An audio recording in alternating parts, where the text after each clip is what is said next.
L'agent immobilier doit inscrire l'ensemble des fonctions qu'il perçoit chronologiquement dans un registre unique qui est répertorié de manière ininterrompue et peut être tenu sous forme électronique en cas de décès dans les conditions prescrites par le Code civil. Le modèle d'inscription a été déterminé par un texte législatif et réglementaire. Les affectations sont numérotées et leurs numéros doivent figurer sur l'exemplaire remis au maître d'ouvrage. Il est allégué qu'un agent immobilier tenant un registre non paginé ou titulaire d'un registre pour les droits de vente et d'un autre pour les droits de recherche contrevient à une obligation de tenir un registre uniquement sans interruption. De même, l'enregistrement chronologique des tâches dans le registre des procurations doit être considéré comme inachevé lorsque le mandat n'a pas de date certaine, ce qui est le cas lorsque le mandat est renvoyé par voie simple au mandant des lettres. N'oublie pas de t'abonner à notre chaîne pour ne manquer aucune de nos prochaines vidéos. Et surtout, pense à liker si le contenu te plaît.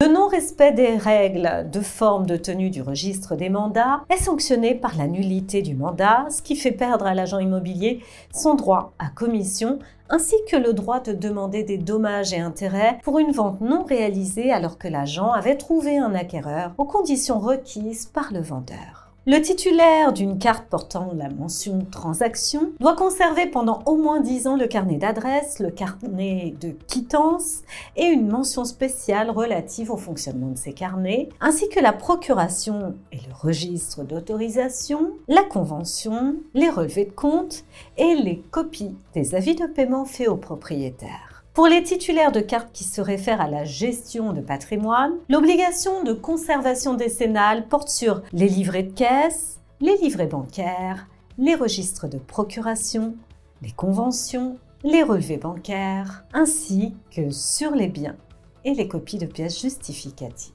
La loi Hoguet et le décret dédié imposent à l'agent immobilier de conserver un original de la convention pendant 10 ans. Par dérogation aux dispositions du Code civil, l'agent immobilier ne peut donc pas être contraint de restituer au client l'exemplaire du mandat qu'il détient pendant le délai de 10 ans en cas de révocation de celui-ci. Le client peut seulement exiger que la mention de la révocation soit apposée sur l'exemplaire du mandat.